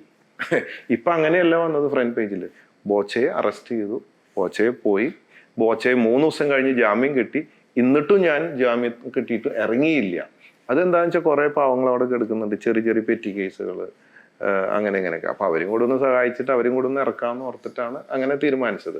അല്ലാതെ വേറെ കോടതിയോടുള്ള ബഹുമാനക്കുറവുകൊണ്ടോ ഒന്നുമല്ല. കോടതിയൊക്കെ അങ്ങേറ്റം നമ്മൾ ബഹുമാനിക്കുന്നു, ഒക്കെ അതൊക്കെ തന്നെയാണ്. അപ്പോൾ ഇതിൻ്റെയൊക്കെ ഒരു കാരണം ഞാൻ പറഞ്ഞു വരുന്നത്, നമ്മൾ ജീവിതത്തിൽ അറിവ് കൊണ്ട് നേടണം. നമ്മൾ ആഗ്രഹിച്ചത് മാത്രമല്ല ജീവിതം, സുഖദുഃഖങ്ങൾ അടങ്ങിയതാണ് ജീവിതം എന്ന ഒരു അറിവുള്ളത് കൊണ്ടാണ് നിങ്ങൾ ഈ ചോദിച്ചതിൻ്റെ ഉത്തരം. ജയിലിൽ പോയാലും എന്തുണ്ടായാലും നമ്മൾ ചങ്കുറ്റത്തിൽ സ്ട്രോങ് സ്റ്റഡി ആയിട്ട് ജീവിതം, അധ്വാനം, സുഖം, സന്തോഷം, ഉറക്കം, സ്പോർട്സ്, കല എല്ലാം സമന്വയിപ്പിച്ച് നമ്മൾ മുമ്പോട്ട് കൊണ്ടുപോവുക. അതാണ് ചോദിക്കാതെ തന്നെ ഉത്തരം വന്നല്ലേ. എനിക്ക് മനസ്സിലായി, ചോദിക്കാൻ വിഷമിച്ചിട്ടാണ് എങ്ങനെയാണ് കാര്യങ്ങള് എന്ന് ജയിലിൽ നിന്ന് പറയാൻ വിഷമിച്ചിട്ട്. ജയിലിൽ പോയോ എന്ന് ചോദിച്ചാൽ ഞാൻ ഓപ്പൺ ആയിട്ട് പറയും, ജയിലിൽ പോയി. മാത്രമല്ല, പോകുമ്പോ ടാറ്റ കൊടുത്തിട്ടാണ് എല്ലാവർക്കും പോയത്. അതോടുകൂടെ 15 ലക്ഷം ഫാൻസ് കൂടി. ബോച്ചനെ പറ്റി പെട്ടെന്ന് എല്ലാവരും ഓർക്കുന്നത് തഗ്ഗുകളുടെ പേരിലായിരിക്കും ചിലപ്പോൾ ഒരു പക്ഷേ ബോച്ചയെ ഓർക്കുന്നത്. ഇപ്പോൾ ബോച്ച ഒരുപാട് തഗ്ഗ് അടിച്ചിട്ടുണ്ട്, പറയുകയാണ്, ഒരുപാട് തഗ്ഗ് അടിച്ചിട്ടുണ്ട്. ഒരുപാട് ആൾക്കാർ എൻജോയ് ഏറ്റുപിടിച്ചിട്ടുണ്ട്, എൻജോയ് ചെയ്തിട്ടുണ്ട്, ഇൻക്ലൂഡിങ് ഞാനടക്കം ചിരിച്ചിട്ടുണ്ട്. പക്ഷേ കുറച്ച് പേർക്കെങ്കിലും, നമ്മളിപ്പോൾ കമൻറ്റ് വായിക്കുമ്പോഴും മറ്റും നോക്കുമ്പോൾ കുറച്ച് പേർക്കെങ്കിലും അത് വേദനിച്ചിട്ടുണ്ട്. അപ്പോൾ അത് അങ്ങനെ ഒരു സാഹചര്യത്തിൽ ബോച്ചയ്ക്ക് എന്നെങ്കിലും അത് വേണ്ടായിരുന്നു, അല്ലെങ്കിൽ ബോച്ചയ്ക്ക് അത് ഒഴിവാക്കാമായിരുന്നു എന്ന് തോന്നിയിട്ടുണ്ടോ? തഗ്ഗുകൾ അടിക്കുമ്പോൾ ചിലപ്പോൾ ചിലവരെ വിഷമിപ്പിച്ചു, അത് വേണ്ടായിരുന്നു എന്ന് തോന്നിയിട്ടുണ്ട്. നമ്മളൊക്കെ മനുഷ്യരല്ലേ, അപ്പോൾ തെറ്റുകൾ സംഭവിക്കും. പിന്നെ ഉദ്ദേശശുദ്ധി കൊണ്ട് ആരും ഉപദ്രവിക്കണം, വേദനിപ്പിക്കണം എന്നൊന്നും നമ്മൾ വിചാരിക്കാറില്ല. കഴിയാവുന്നതും ആരും ഉപദ്രവിക്കാതെ പറ്റാവുന്ന സഹായമൊക്കെ ചെയ്ത് ജീവിക്കണം എന്നൊക്കെയാണ് ആഗ്രഹം. പിന്നെ ചിലതൊക്കെ വരുമ്പോൾ നമ്മൾ തിരുത്താറുണ്ട്. പക്ഷെ ഇപ്പൊ തഗ്ഗ് കുറവാണ് പൊതുവെ. കാരണം അത് പലരും പറയുന്നു, ബോച്ചെ അത് തഗ്ഗ് നിങ്ങൾ പറയാൻ ഇഷ്ടപ്പെടുന്നു, ഞങ്ങൾ എൻജോയ് ചെയ്യുന്നു, 90% ആൾക്കാർ ഇഷ്ടപ്പെടുന്നു, 10% ആൾക്കാരാണെങ്കിലും അവർ വിഷമിപ്പിക്കുന്നുണ്ട് എന്ന് പറയുമ്പോൾ നമ്മൾ എന്തിനാ വിഷമിപ്പിക്കണേന്ന് വെച്ചാൽ കഴിയാവുന്നതും ചുരുക്കാറുണ്ട്. അറിയാതെ വന്നു പോവും, എന്ത് ചെയ്യാനാ. ബോച്ചെ എന്നൊരു വ്യക്തി മറ്റ് ആൾക്കാരുടെ മുമ്പിൽ, ഇപ്പോൾ ഒരുപാട് സാധാരണക്കാർ മറ്റുള്ള ബിസിനസ്സുകാരുടെ മുമ്പിൽ ബോച്ച ഈ തഗ്ഗ് മാത്രമേ ഉള്ളൂ, ബിസിനസ്സിലൊന്നും ശ്രദ്ധയില്ല, ഇങ്ങനെ നടക്കുകയാണ്, ബിസിനസ് ശ്രദ്ധയില്ല. ഒരു ബിസിനസ് ശ്രദ്ധയില്ലാത്ത ഒരാൾക്ക് ഇങ്ങനെ ബിസിനസ് ഇത്ര നല്ല കൺട്രോൾ ചെയ്ത് കൊണ്ടു നടക്കാൻ പറ്റില്ല എന്ന് എനിക്കറിയാം. മറ്റൊരു കാര്യം എനിക്കറിയാവുന്നത്, ബോച്ച നന്നായിട്ട് ഫണ്ട് മാനേജ് ചെയ്യുന്ന ഒരാളാണെന്ന് എനിക്കറിയാം. ബോച്ച ശരിക്കും പറഞ്ഞാൽ ഈ ഫണ്ട് മറ്റുള്ള ആൾക്ക് വേണ്ടി ഞാൻ ചോദിക്കുകയാണ്, എങ്ങനെയാണ് മാനേജ് ചെയ്യുന്നത്? ഫണ്ട് മാനേജ് ചെയ്യാന്ന് പറഞ്ഞാൽ നമുക്ക് ഫണ്ട് ആദ്യം കിട്ടണം. ഫണ്ട് കിട്ടുന്നത് എങ്ങനെയാ? നമുക്കൊരു ക്രെഡിബിലിറ്റി ഉണ്ടാവണം. നമ്മൾ സത്യസന്ധത ഉണ്ടാവണം, വാക്കിന് വിലയുണ്ടാവണം, വാങ്ങിയാൽ സമയത്ത് കൊടുക്കണം. ഇതൊക്കെയാണ് ഒരു ബിസിനസ് മാൻ്റെ ഫസ്റ്റ് സ്റ്റെപ്പ്. അതുകൊണ്ട് നമുക്ക് ഇഷ്ടം പോലെ ഷെയർ ഹോൾഡേഴ്സ് ഉണ്ട്, സ്കീം മെമ്പേഴ്സ് ഉണ്ട്, അല്ലെങ്കിൽ ഇപ്പം NBFC ഉണ്ടല്ലോ, നമ്മളെ ബോച്ചെ ഗോൾഡ് ലോൺ എന്ന് പറയും. അത് RBI റിസർവ് ബാങ്കിൻ്റെ അണ്ടറിൽ വരുന്ന ഒരു ഡിവിഷനാണ്. 302 ബ്രാഞ്ച് ഉണ്ട്. സൊസൈറ്റി അങ്ങനെ 17 വെർട്ടിക്കൽ ബിസിനസ് ഉണ്ട്. ഇതിലൊക്കെ കസ്റ്റമേഴ്സ് ഉണ്ടാവാനും ഇൻവെസ്റ്റേഴ്സ് ഉണ്ടാവാനും ഒക്കെ കാരണം നമ്മുടെ ക്രെഡിബിലിറ്റിയാണ്. ഈ 162 വർഷമായി ഈ പ്രസ്ഥാനം ചെമ്മണ്ണൂർ എന്നത്. ഞാൻ 4ാം തലമുറക്കാരനാണ്. ഞാൻ ബിസിനസ്സിൽ ഇറങ്ങിയിട്ട് 35 വർഷമായി. 10-20 വയസ്സായപ്പോഴേക്കും ബിസിനസ്സിൽ ഇറങ്ങിയതാണ്. ഇന്നുവരെ സാമ്പത്തിക മേഖലയിൽ 1 രൂപ കിട്ടാനുണ്ട്, പറ്റിച്ചു എന്നൊരാളും പറയില്ല. അല്ലെ ബോച്ചെ ഇത്തിരി വൈൻ കുടിച്ചു, അല്ലെ ബോച്ചെ ഇത്തിരി തമാശ കാണിച്ചു, ബോച്ചെ ഹാവ് ഗേൾ ഫ്രണ്ട്സ്, അങ്ങനെ പലതും പറയാം. ഉള്ളതൊക്കെ പറയണോണ്ട് എനിക്ക് യാതൊരു പ്രശ്നമില്ല. ഞാൻ ഉള്ളതുപോലെ ഓപ്പണായിട്ട് നല്ല ചങ്കുറ്റത്തിൽ അതിൻ്റെ വരും വരായ്വകളൊക്കെ ഫേസ് ചെയ്ത് ജീവിക്കുന്ന ഒരാളാണ്. അവിടെ ഒരു കള്ളത്തരം മറച്ചു വെക്കാനൊന്നും എനിക്ക് താല്പര്യമില്ല. ഉള്ളതുപോലെ ഇപ്പോഴും പറയുന്നുണ്ട്. ഇതിനെ എതിർക്കുന്നവരുണ്ട്, വെറുക്കുന്നവരുണ്ട്. സത്യം തുറന്നു പറയുമ്പോൾ സ്നേഹിക്കുന്നവരുണ്ട്. പലർക്കും ഇത് തുറന്നു പറയാൻ ധൈര്യമില്ല. അങ്ങനെയുള്ളവർക്കൊക്കെ എന്നോട് ഒരുപാട് സ്നേഹമാണ്, റെസ്പെക്റ്റാണ്. അപ്പം ഇതൊക്കെ ഇങ്ങനെ നടന്നു പോകുന്ന കാര്യങ്ങളാണ്. എൻ്റെ ഒരു ജീവിത രീതി ഇങ്ങനെയാണ്, ഒരു ഓപ്പൺ ബുക്കാണ്. അപ്പോൾ ഫണ്ട് മാനേജ് ചെയ്യുക, ബിസിനസ് ചെയ്യുക, മാർക്കറ്റിംഗ്, സെയിൽസ്, ഇതൊക്കെ ഒരു ടാലൻ്റാണ്. അപ്പോൾ നമുക്ക് അതിലൊരു പാഷൻ വേണം, ടാലൻറ്റ് വേണം, ക്രെഡിബിലിറ്റി വേണം. ഇങ്ങനെയൊക്കെ വരുമ്പോൾ നമ്മൾ ഓട്ടോമാറ്റിക്കലി ഒരു ബിസിനസ് മാനായിട്ട് മുമ്പോട്ട് പോകും. ഒരാൾക്കും നമ്മളെ തളർത്താൻ പറ്റില്ല. നമുക്ക് എന്ത് ആവശ്യം ഉണ്ടെങ്കിലും നമ്മുടെ ചുറ്റും ആൾക്കാർ എല്ലാ സംഭവങ്ങളായിട്ട് കാത്തു നിൽക്കുകയാണ് നമുക്ക്. ബോച്ച, എനിക്കൊരു കാര്യം ചോദിക്കാനുള്ളത്, എനിക്ക് ഉറപ്പുള്ള കാര്യമാണ്, ഞാൻ എന്നാലും മറ്റുള്ള ആൾക്കാർക്കും അത് ഉറപ്പുള്ളൊരു കാര്യമായിരിക്കാം. ഇപ്പോൾ സോഷ്യൽ മീഡിയനെ ഇത്ര എഫക്റ്റീവായിട്ട് യൂട്ടിലൈസ് ചെയ്യുന്ന ഒരു മലയാളി വ്യവസായി, അതിൻ്റെ മുമ്പിൽ നിൽക്കുന്ന ഒരാൾ ബോച്ചയായിരിക്കും. ആ ഒരു അവസരത്തിൽ ഞാൻ ബോച്ചനോട് കാര്യം ചോദിക്കുകയാണ്. ഞാൻ ഫ്രീഡം എടുത്ത് ചോദിക്കുകയാണ്, ബോച്ചനോട് ചോദിക്കാനുള്ള ഒരു ഫ്രീഡം എടുത്ത് തന്നെ ചോദിക്കുകയാണ്. എന്ത് വേണമെങ്കിൽ ചോദിക്കാം. ബോച്ച ചെറുപ്രായത്തിൽ ഇവിടുന്ന് ബാംഗ്ലൂർക്ക് ഒരു ഗേൾ ഫ്രണ്ടിനെ കാണാനായിട്ട് കാറിന്, അതായത് സ്കൂൾ ടൈമിൽ പോയൊരു കാര്യം ബോച്ച പറയുകയുണ്ടായി. സത്യത്തിൽ അത് യഥാർത്ഥത്തിൽ സംഭവിച്ചതാണോ, അല്ലെങ്കിൽ അത് തള്ളായിരുന്നോ, എന്തായിരുന്നു അത് ശരിക്കും? സത്യമാണ്. ഞാൻ ആദ്യമായിട്ട് 6ാം ക്ലാസ്സിലാണ് കാർ ഓടിക്കുന്നത്. അത് എൻ്റെ ഫാദർ ഉച്ചയ്ക്ക് കടയിൽ നിന്ന് വന്ന് കിടന്നുറങ്ങുമ്പോൾ ചാവി കട്ടെടുത്തിട്ടാണ് അംബാസിഡർ കാറ് 4407 ബ്ലൂ കാറാണ്. അതെനിക്ക് ഓർമ്മയുണ്ട്. ഇപ്പോഴത്തെ വണ്ടികളുടെ നമ്പറൊന്നും എനിക്ക് ഓർമ്മയില്ല, ബൈ ഹാർട്ടല്ല. അതെടുത്ത് ഞാൻ നേരെ NH കൂടെ ഓടിച്ചു പോവുകയാണ്. ഡ്രൈവിംഗ് പഠിച്ചിട്ടുണ്ടോ? ഇല്ല. ഞാൻ ഡ്രൈവിംഗ് പഠിച്ചിട്ടില്ല, പക്ഷെ എനിക്ക് ഡ്രൈവിംഗ് അറിയാം. ഈ മെയ്സൺ പണി എനിക്കറിയാം, ഞാൻ പഠിച്ചിട്ടില്ല. ആശാരിപ്പണി അറിയാം, ഞാൻ പഠിച്ചിട്ടില്ല. അതൊരു ടാലൻറ്റ്, അത് വളരെ നിരീക്ഷിച്ചിട്ട് ഒരു ഇൻട്രസ്റ്റ് കൊണ്ട് പഠിച്ചു പോകുന്നതാണ്.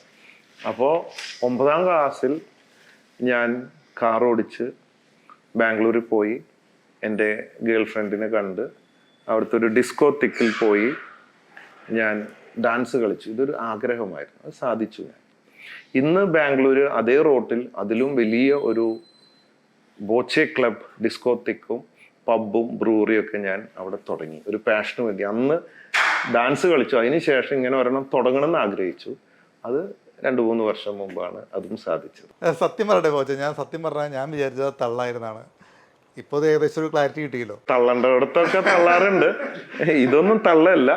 തള്ളേണ്ട സ്ഥലങ്ങൾ വേറെയാണ്, അവിടെ തള്ളും. നമ്മളിപ്പോൾ വിജയിച്ച് നിൽക്കുന്ന ബിസിനസ്സുകാരും അത് പാഷനേറ്റ് ആയിട്ട് ബിസിനസ്സുകാരും, അവർ വിജയിച്ച് നിൽക്കുന്നതിൻ്റെ പിന്നിൽ ഒരു വലിയൊരു സ്ട്രഗിൾ ഉണ്ട് അവർക്ക്. ശരിക്കും പറഞ്ഞാൽ അവർ ഈ സാധാരണ മറ്റുള്ള ആൾക്കാർ ചിന്തിച്ചിരിക്കുന്നത് അത് വളരെ ഈസിയാണെന്നാണ്.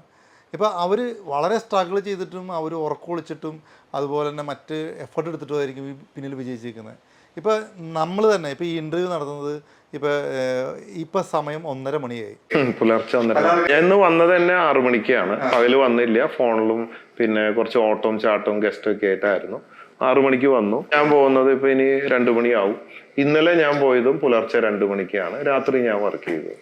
ഒരു ലോൺ കൺസൾട്ടൻ്റ് എന്ന നിലയിൽ എനിക്കൊരു കാര്യം ചോദിക്കാനുള്ളത്, ഞാനിപ്പോൾ ഒരു 20 വർഷമായി ഈ ഒരു ലോൺ കൺസൾട്ടൻസി ഫീൽഡിൽ നിൽക്കുന്നത്.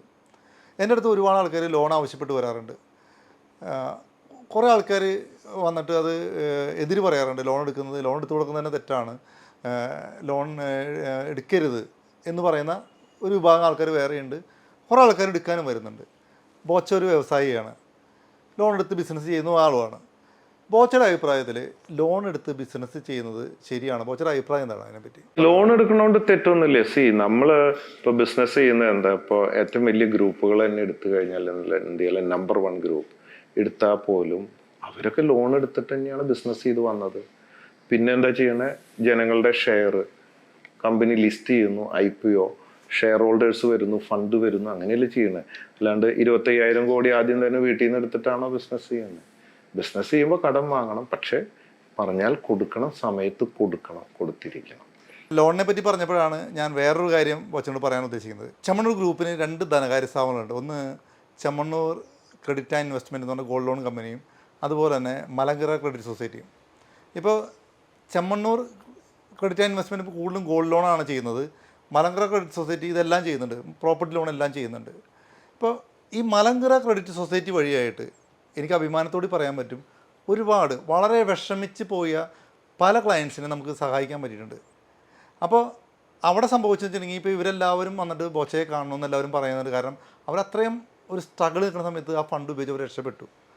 അതുപോലെ തന്നെ എനിക്ക് തോന്നിയൊരു കാര്യം, ഇപ്പോൾ മലങ്കര ക്രെഡിറ്റ് സൊസൈറ്റി നന്നായിട്ട് ഡെപ്പോസിറ്റിന് പലിശയും കൊടുക്കുന്നുണ്ട്, അതുപോലെ തന്നെ ലോണിന് നല്ല രീതിയിലുള്ള പലിശയും വാങ്ങുന്നുണ്ട്. ഈ ഒരു സാഹചര്യത്തിൽ ബോച്ചയോട് എനിക്ക് ചോദിക്കാനുള്ളത്, എന്തെങ്കിലും നടപടികൾ ഈ പലിശ കുറയ്ക്കാൻ, ലോണിൻ്റെ പലിശ കുറയ്ക്കാനായിട്ട് എന്തെങ്കിലും നടപടികൾ ബോച്ച സ്വീകരിക്കാൻ ഉദ്ദേശിക്കുന്നുണ്ടോ? ഇത് ഓണത്തിന്റെ ഇടയിൽ ഒരു പൂട്ടുകച്ചവടമാണ്, സാരമില്ല. പലിശ ചില കേസുകളിലൊക്കെ പറ്റാവുന്നൊക്കെ കുറച്ച് കൊടുക്കും, പാവങ്ങളൊക്കെ ആണെങ്കിൽ കുറച്ച് കൊടുക്കും. പിന്നെ ഒരു പരിധിക്ക് അപ്പുറം നമുക്ക് ചെയ്യാൻ പാടില്ല. ഒരു പരിധിക്ക് അപ്പുറം ചെയ്തു കഴിഞ്ഞാൽ നമ്മൾ സ്റ്റാഫ്, സാലറി, എക്സ്പെൻസ്, ഒരുപാട് കാര്യങ്ങളുണ്ട്. ഇത് കഴിച്ചിട്ട് വേണം നമ്മൾ ഡെപ്പോസിറ്റ് എടുക്കുന്നുണ്ട്. നമ്മൾ ഡെപ്പോസിറ്റ് ടേക്കിംഗ് കമ്പനിയാണ്, നമുക്ക് സെൻട്രൽ ഇത് സൊസൈറ്റിയാണ്. വി ക്യാൻ ടേക്ക് ഡെപ്പോസിറ്റ് എടുക്കാറുണ്ട്, ഇൻവെസ്റ്റ്മെൻറ്റ് സ്കീമുകളുണ്ട്. ഇതൊക്കെ എടുക്കുമ്പോൾ നമ്മൾ അതിൻ്റെ ഒരു കണക്കനുസരിച്ചിട്ട് നമുക്ക് ഇൻട്രസ്റ്റ് കൊടുക്കേണ്ടതുണ്ട്. അപ്പോൾ അതിൻ്റെ ഒരു ലാഭം നമ്മൾ കാണണം, എന്നിട്ട് വേണമല്ലോ കമ്പനിക്ക് എന്തെങ്കിലും കിട്ടാൻ. അവിടെ ഞാൻ ചാരിറ്റി ആയിട്ട് ചെയ്യും, ബിസിനസ്സിൽ ഞാൻ ചാരിറ്റി ചെയ്യില്ല. ബിസിനസ്സായിട്ട് ചെയ്യണം, അല്ലെങ്കിൽ ബിസിനസ് തകർന്നു പോകും. ബിസിനസ് കാശുണ്ടാക്കി കഴിഞ്ഞിട്ട് അതിൻ്റെ ഒരു നിശ്ചിത ശതമാനം ഞാൻ ചാരിറ്റി ചെയ്യും. അപ്പോൾ ബിസിനസ്സിൽ നമ്മളൊരു പരിധിക്ക് വിട്ടിട്ട് നമ്മളിങ്ങനെ ആയിക്കഴിഞ്ഞാൽ അത് it's not a right professional way to do ബിസിനസ്സിൻ്റെ എത്തിക്സ് നമ്മൾ കീപ്പ് ചെയ്യണം എന്നതാണ്. അതാണ് എൻ്റെ ഫാദറിന് ഞാൻ പഠിച്ചു കഴിഞ്ഞാൽ വളരെ സിസ്റ്റമാറ്റിക് ആയിട്ട് ചെയ്യുന്നത്. അപ്പോൾ ഈ ചെമ്മണ്ണൂർ ഗ്രൂപ്പിനെ പറ്റി പറയുമ്പോൾ എനിക്കൊരിക്കലും ചെമ്മണ്ണൂർ ഗ്രൂപ്പിൽ വർക്ക് ചെയ്യുന്ന സ്റ്റാഫിനെ പറ്റി പറയാതെ പോകാൻ പറ്റില്ല. കാരണം പലപ്പോഴും പല സ്ഥാപനങ്ങളിലും ഇപ്പോൾ എനിക്ക് ഒരുപാട് ക്ലയൻസിൻ്റെ അടുത്തേക്ക് ചെല്ലുമ്പോൾ പല ആൾക്കാരും, എല്ലാവരും അല്ല, കുറേ ആൾക്കാരൊക്കെ അവർക്ക് സ്റ്റാഫിനെ പേടിയോ അല്ലെങ്കിൽ അവർ സ്റ്റാഫിന് വിശ്വാസമില്ല. പക്ഷേ ഇവിടെ ചെമ്മണ്ണൂർ ഗ്രൂപ്പിൽ വന്ന സമയത്ത് അത് നേരെ തിരിച്ചാണ്, സ്റ്റാഫാണ് മെയിൻ. ഇപ്പോൾ ഞാൻ അസോസിയേറ്റ് ചെയ്യുമ്പോൾ ബോച്ചേനെ ഇപ്പോൾ ഈ ഇത്ര നാളത്തെ കാലയളവിനുള്ളിൽ ഞാൻ ചിലപ്പോൾ ഒരു പക്ഷേ ബോച്ചേനെ ഒരു 10-12 പ്രാവശ്യമേ കണ്ടിട്ടുണ്ടാവുള്ളൂ.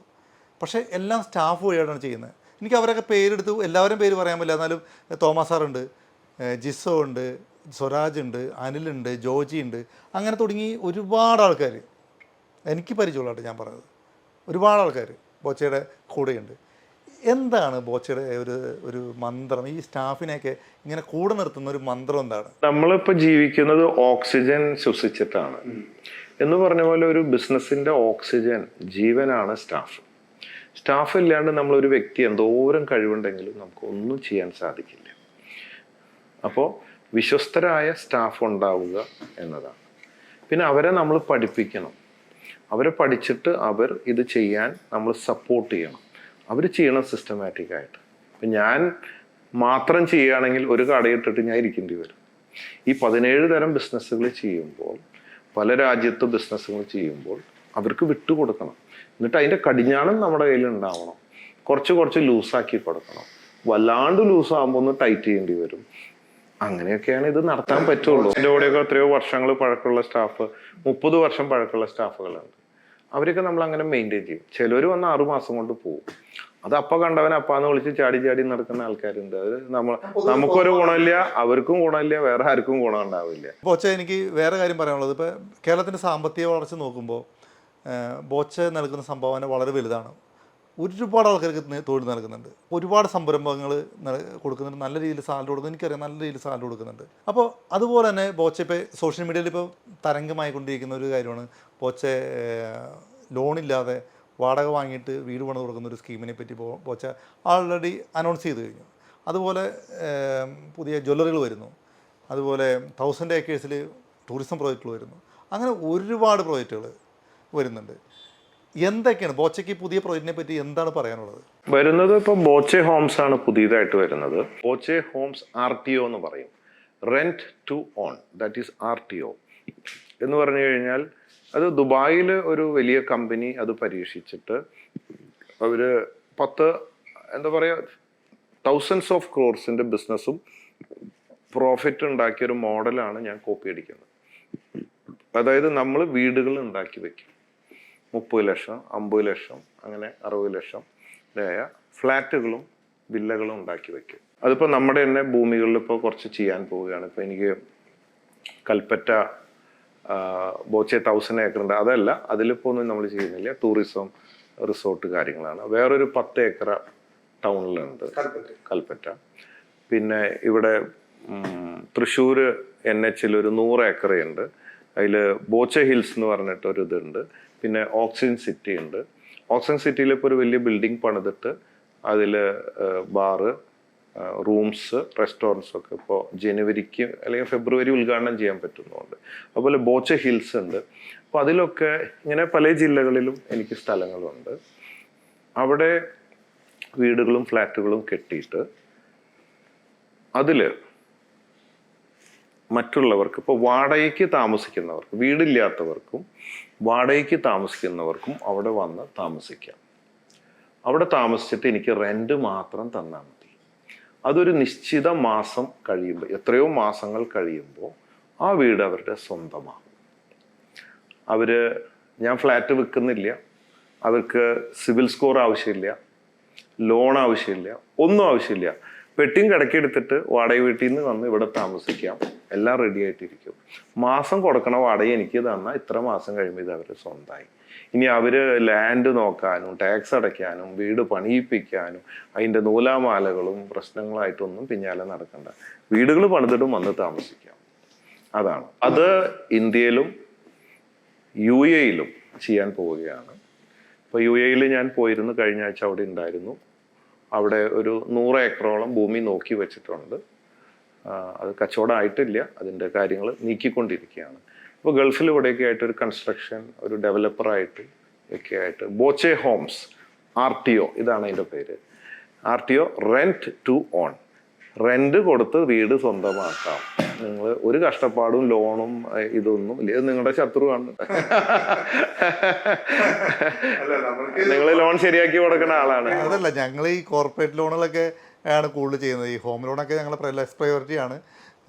നമുക്ക് അതൊരു ബുദ്ധിമുട്ടായിട്ട് വരില്ല, ഉറപ്പായിട്ടും. പിന്നെ ഇതിന്റെ വേറെ ഞങ്ങൾക്ക് കുറെ റിസോർട്ടുകളുണ്ട്. 1000 ഊട്ടി, തേക്കടി, പിന്നെ ബോച്ചെ ഐലൻഡ് കൊച്ചിയിലുണ്ട്. അങ്ങനെ പല പല റിസോർട്ടിലും ഇതുപോലത്തെ വേറൊരു കൺസെപ്റ്റ് വരുന്നുണ്ട്. അതായിട്ടില്ല. ജ്വല്ലറി ഇപ്പോൾ ഇനി പുതിയ ബ്രാൻഡിലാണ്. ഇപ്പോൾ ബോബി ചെമ്മണ്ണൂർ ഇന്റർനാഷണൽ ജ്വല്ലേഴ്സ് ആണ്. 56 ബ്രാഞ്ച് ഉണ്ട്, അമേരിക്ക, ഗൾഫ്, ഇന്ത്യ. ഇനി ബോച്ചെ എന്ന ബ്രാൻഡിൽ, ബോച്ചെ ഗോൾഡ് ആൻഡ് ഡയമണ്ട് പേരിൽ ചെറിയ കടകൾ വരാൻ പോവുകയാണ്. അതിൻ്റെ ക്യാപ്ഷൻ, ചെറിയ കട, ചെറിയ വില, വലിയ സെലക്ഷൻ, ലൈറ്റ് വെയ്റ്റ് ഓർണമെന്റ്സിൻ്റെ ഒരു ഇതാണ് വരാൻ പോകുന്നത്. അത് മിക്കവാറും ഈ ഒരു വർഷം കൊണ്ട് 100 എണ്ണം തുടങ്ങണം എന്നാണ് വിചാരിക്കുന്നത്. 2 കട ഇപ്പം എടുത്തു, അതിന്റെ പണികൾ നടന്നു. ചെമ്മണ്ണൂർ ഗ്രൂപ്പിന്റെ പുതിയ ജ്വല്ലറി തമിഴ്നാട്ടിൽ ഇപ്പോൾ സ്റ്റാർട്ട് ചെയ്തല്ലോ. അതെ അതെ, അത് മറ്റേ ചെമ്മണ്ണൂർ ബ്രാൻഡിലാണ്. അങ്ങനെ ജ്വല്ലറി കുറച്ച് കൊണ്ടുവരണം എന്നുണ്ട് പരിപാടി. ബോബി ബസാർ ഓൾറെഡി തുടങ്ങി. അത് നമ്മൾ കാര്യമായിട്ട് പ്രൊമോട്ട് ചെയ്യുന്നില്ല, കാരണം അത് കുറച്ച് തലവേദന കൂടിയ പരിപാടിയാണ്. കാരണം 10,000 കണക്കിന് ഐറ്റംസ്, അതിന്റെ സ്റ്റോക്ക് ടേക്കിങ് കാര്യങ്ങൾ, എന്നാൽ അതിനുള്ളൊരു മാർജിൻ ഇല്ല. അതുകൊണ്ട് മിനിമം ബ്രാഞ്ച് വെച്ചിട്ട് അത് മെയിൻറ്റെയിൻ ചെയ്യാണ്. ഇപ്പോൾ ബോച്ചെ സാധാരണക്കാർക്ക് തുടങ്ങി ഒരുപാട് ആൾക്കാർക്ക് ഒരുപാട് വരുമാനം നേടിയെടുക്കുന്ന ഒരു സ്ഥാപനമാണ് ഫിജി കാർട്ട്. ഇപ്പോൾ ഫിജി കാർട്ടിൻ്റെ പുതിയ അപ്ഡേഷൻസ് ഒക്കെ എന്തൊക്കെയാണ്? ഫിജി കാർട്ട് നന്നായിട്ട് പോകുന്നുണ്ട്.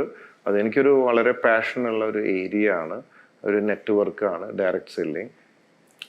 അതുകൊണ്ട് അത് ഒരു ഓൾ ഇന്ത്യ വലിയൊരു ലെവലിൽ ഒരു 2-3 ഇയേഴ്സിൽ എത്തിക്കണം എന്നുള്ളൊരു ആഗ്രഹമാണ്. ഇപ്പോൾ സൗത്ത് ഇന്ത്യയിൽ എടുത്തു കഴിഞ്ഞാൽ ടോപ്പ് ഒരു 3rd 4th നോക്കിയാൽ നമ്മളാണ് നിൽക്കുന്നുണ്ടാവുക. അത് ഇനിയും ഒരുപാട് ഇന്നോവേറ്റീവ് ആയിട്ടുള്ള പ്രോഡക്ട്സും ഐഡിയാസൊക്കെ അതിൽ കൊണ്ടുവന്നുകൊണ്ടിരിക്കുകയാണ്. ബോച്ചെ, ഇപ്പോൾ ഞാനും എൻ്റെ കമ്പനി ഇപ്പോൾ RFSIയിലും 14 വർഷമായി ചെമ്മണ്ണൂർ ഗ്രൂപ്പുമായിട്ട് അസോസിയേറ്റ് ചെയ്ത് നിൽക്കുന്നത്. ബോച്ചെ ഞങ്ങളുടെ സർവീസിൽ സാറ്റിസ്ഫൈഡ് ആണോ? ഞാൻ സാറ്റിസ്ഫൈഡ് ആണ്. കാരണം നിങ്ങൾ എൻ്റെ ഓർമ്മ ശരിയാണെങ്കിൽ ഒരു 3-4 ലോണുകൾ നമ്മൾ എടുത്തിരുന്നു. അതൊക്കെ നിങ്ങൾ പറഞ്ഞ സമയത്ത് നമുക്കത് പെട്ടെന്ന് സാങ്ഷനാക്കി തന്നു. അതുപോലെ ഭംഗിയായിട്ട് പറയുന്നതിൽ നേരത്തെ അടയ്ക്കുകയും ചെയ്തിരുന്നു. അപ്പോൾ അതുകൊണ്ട് വളരെ നല്ലൊരു സർവീസാണ്. കുറച്ചൊരു ഉത്തരവാദിത്വത്തോടു കൂടിയുള്ള സർവീസാണ്. അറ്റ് ദ സെയിം ടൈം ഇത്തിരി കത്തിയാണ്, ഫീസൊക്കെ ഇച്ചിരി കൂടുതലാണ് എന്നുള്ളതോ ഇതിൻ്റെ ഇടയിൽ കൂടെ പറയാൻ മറക്കുന്നില്ല. ബോച്ചെ, നമ്മൾ ഇതിനിടയിൽ ഒരു ഗാർമെന്റ് ഫാക്ടറി ഇപ്പോൾ ബോബി ചെമ്മണ്ണൂർ ഗ്രൂപ്പ് തുടങ്ങിയിട്ടുണ്ട് ഇപ്പോൾ ഈ അടുത്ത്. അതിനെപ്പറ്റി ഒന്ന് വിശദീകരിക്കാൻ കഴിയുമോ? ഗാർമെന്റ് ഫാക്ടറി തിരുപ്പൂരാണ്. Boche garments factory. Baby wear, പല പല ജീൻസ്, അത് ഇത് ടീഷർട്ട് പലതും നമ്മൾ ഉണ്ടാക്കി വിൽക്കുന്നുണ്ട്. ജി കാർട്ടിലൂടെയും അല്ലാതെയും ഒക്കെ നമ്മൾ വിൽക്കുന്നുണ്ട്. ഇപ്പം ഇനി ഓൺലൈൻ വഴി വിൽക്കാനുള്ള പരിപാടി നമ്മൾ പ്ലാൻ ചെയ്യുന്നുണ്ട്. എന്തായാലും കുറേ ഫോളോവേഴ്സ് ഇതൊക്കെ ഉള്ളത് കൊണ്ട് പലരും പറയാറുണ്ട് ബോച്ചെ ഒരു ഓൺലൈൻ പ്ലാറ്റ്ഫോമിലൂടെ വിറ്റ് നന്നായിരിക്കുന്നുള്ളത്. അപ്പം അതിന് നേരം കിട്ടാത്തതുകൊണ്ട് ഇപ്പോൾ 3-4 മാസമായിട്ട് അത് പെൻഡിങ് ആണ്. ഉടൻ തന്നെ അങ്ങനെയും വരാൻ പോകുന്നുണ്ട്. ഗാർമെന്റ്സ് നമ്മൾ മുമ്പ് എക്സ്പോർട്ട് ചെയ്തിട്ടുണ്ട്. കോവിഡിന് ശേഷം ഇച്ചിരി സ്ലോ ആണ്, എക്സ്പോർട്ടൊന്നും കാര്യമായിട്ടില്ല, ലോക്കലായിട്ടാണ് കാര്യങ്ങൾ. പിന്നെ അതുപോലെ ഒരു പാത്ര കച്ചവടം അങ്ങനെയൊക്കെ എന്തോ ഒരു ഇതൊക്കെ പിടിച്ചു നിൽക്കണ പോലെ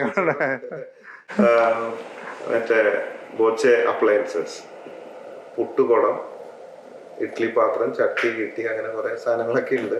അത് ഉണ്ട് ഒരുപാട്. എനിക്ക് തോന്നുന്നു ഒരു 10,500 കടകളിൽ നമ്മൾ കൊടുക്കുന്നുണ്ടല്ലോ, പ്രധാനപ്പെട്ട കടകൾ. നന്ദിലത്ത് ഉണ്ട്, പിന്നെ മൈജി ഉണ്ട്, അങ്ങനെ പല ഇതിലും നമ്മൾ കൊടുക്കുന്നുണ്ട് ഒക്കെ ആയിട്ട്. ഒരു 17 വെർട്ടിക്കൽ ബിസിനസ്സാണ് ചെയ്യുന്നത്, പല സംഭവങ്ങളായിട്ട്. പറഞ്ഞു വന്നപ്പോൾ ഇപ്പോൾ ഉപ്പൂടും ഈ കർപ്പൂരം പോലുള്ള ബിസിനസ് എല്ലാം തന്നെ ബോച്ച് ചെയ്യുന്നുണ്ട്. ഇതിനിടയ്ക്ക് ഇപ്പോൾ ഒരു റെസ്റ്റോറൻറ്റ് ബിസിനസ്സും ചെയ്യുന്നുണ്ട്. അതെന്താ സംഭവം? റെസ്റ്റോറൻറ്റുകൾ നമ്മൾ കുറച്ച് തുടങ്ങുന്നുണ്ട്, ഒരു പാഷനാണ്. ലേറ്റസ്റ്റ് വന്ന ചാലക്കുടിയിലാണ് ബോച്ചെ ഫുഡ് നോ ഗ്യാസ് എന്ന് പറഞ്ഞിട്ടാണ്. അത് ജാപ്പനീസ് റെസ്റ്റോറൻ്റ് ആണ്. സുഷി ഒക്കെ ഒറിജിനൽ ആയിട്ട് ഉണ്ടാക്കുന്ന ഒരു ഷെഫിനെ കിട്ടി. ഞാൻ സ്ഥിരം കഴിക്കാറുള്ള ഒരു 5 സ്റ്റാർ ഹോട്ടലിൽ കഴിക്കാറുണ്ട്. അപ്പൊ കഴിച്ച് പുള്ളി നമ്മുടെ കൂടെ പോകുന്നു, ഞാൻ പൊക്കിക്കൊണ്ട് പോകുന്നതാണ്. സുഷി, മൊമോസ്, അങ്ങനെ ബീഫ് ബ്രിസ്ക്കറ്റ്, ബോച്ചെ സ്മോക്ക്, അങ്ങനത്തെ ഒക്കെ ആയിട്ടുള്ള കുറച്ച് ഐറ്റംസ്, സ്പെഷ്യൽ ഐറ്റംസ് ഉള്ളതാണ്. പിന്നെ നമുക്ക് പബ് ഉണ്ട്, white peen, Boche 1000 acre, Wayanad, Kannur, ഇപ്പൊ തൃശ്ശൂര് തുടങ്ങിയിട്ടുണ്ട്, ബാംഗ്ലൂർ, അങ്ങനെ കുറച്ച് റെസ്റ്റോറൻറ്റുകൾ, പബ്ബുകൾ, ക്ലബ്ബ് ഇതൊക്കെ ഉണ്ട്. അങ്ങനെ ഒരു ചെയിനും കൂടെ കണ്ടിന്യൂ ചെയ്ത് പോകാനുള്ള ഒരു ആഗ്രഹം മനസ്സിലുണ്ട്. ഫുഡ് ഒരിക്കലും കഴിക്കാണ്ടിരിക്കാൻ പറ്റില്ലല്ലോ. അതുകൊണ്ട് it's A good industry actually. ഫ്യൂച്ചറിൽ KFC പോലെയൊക്കെ വലിയൊരു ചെയിൻ ഓഫ് ആക്കി എടുക്കണം.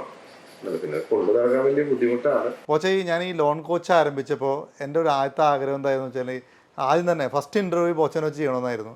അന്ന് പല കാരണം കൊണ്ട് നടന്നില്ല. ഇപ്പോഴാണ് സാധിച്ചത്. ലക്ഷങ്ങളിലേക്ക് കയറാറുണ്ട്, റീച്ചും വ്യൂവേഴ്സും ഒക്കെ ഒരുപാട് പേര് കയറി പോയിട്ടുണ്ട്. സപ്പോർട്ടും ചെയ്തിട്ടുണ്ട്. എന്നെ സംബന്ധിച്ച് പറയുകയാണെങ്കിൽ ഞാൻ ഈ ബോബി ചെമ്മണ്ണൂർ ഗ്രൂപ്പ് അടച്ചതിൽ എനിക്ക് തിരിഞ്ഞു നോക്കേണ്ട വന്നിട്ടില്ല. എനിക്ക് അഭിമാനത്തോടെ തന്നെ പറയാൻ പറ്റും, ഞാൻ നല്ലൊരു ഫീസ് ബോബി ചെമ്മണ്ണൂർ ഗ്രൂപ്പിൽ നിന്ന് വാങ്ങിയിട്ടുണ്ട്. ബോച്ച തന്നെ നമ്മളോട് ഷെയർ ചെയ്തു. ബോച്ചയുടെ ബിസിനസ് ഏകദേശം ഒരു 17ഓളം ഫീൽഡിൽ, ഇപ്പോൾ ആൾറെഡി 17ഓളം ബിസിനസ് ഫീൽഡിൽ തന്നെയുണ്ട്. ഇനിയും ബോച്ചെ പുതിയ പുതിയ ബിസിനസ്സിലേക്ക് കടന്ന് ഒരുപാട് തൊഴിലവസരങ്ങളും അതുപോലെ തന്നെ മറ്റ് സാമ്പത്തിക വികസനം ഉണ്ടാക്കട്ടെ. അതിന് വേണ്ടിയിട്ട് ബോച്ചയ്ക്ക് അതിനുള്ള ദൈവം ശക്തി കൊടുക്കട്ടെ. അപ്പോൾ ഈ ഒരു അവസരം തന്നതിന് ഞാൻ ബോബി ചെമ്മണ്ണൂരിനോട് നന്ദി പറഞ്ഞുള്ളത്. Conquer the world with love. Love you, everybody. You're on Boche.